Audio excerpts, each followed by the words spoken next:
তো বন্ধুরা, জায়গাটা কিন্তু অনেক সুন্দর।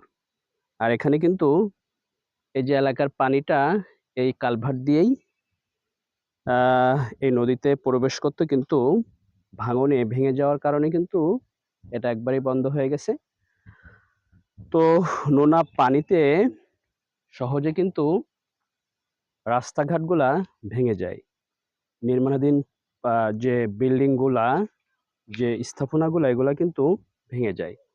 এজন্য ভালো মানের কংক্রিট, ভালো মানের মালামাল দিয়েই কিন্তু তৈরি করলে দীর্ঘস্থায়ী হয়।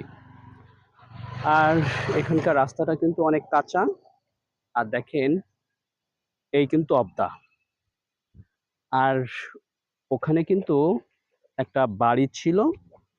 তো ভাঙনে কিন্তু বাড়িটা একবারেই নষ্ট হয়ে যায়, এবং ওই বাড়ির লোকও কিন্তু এখানে আর বাস করতে পারে না। এই এলাকা ছেড়ে অন্য এলাকায় চলে গেছে। তো নদীর ধারের সৌন্দর্য অনেক বেশি। তবে নদী যখন ভয়ঙ্কর রূপ নেয়, তখন কিন্তু একবারেই এই নদীর কাছাকাছি যে সমস্ত গ্রাম, যে সমস্ত বাড়ি, যে সমস্ত স্থাপনা, সেগুলা কিন্তু নষ্ট হয়ে যায়। তো বন্ধুরা, সুন্দর করে রাখতে হবে, গুছিয়ে রাখতে হবে।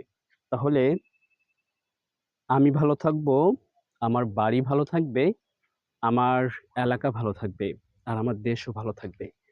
তো বন্ধুরা, আসুন আমরা দেশকে ভালোবাসি, দেশের জন্য কাজ করি। তো সবাই ভালো থাকেন, সুস্থ থাকেন। আল্লাহ হাফেজ।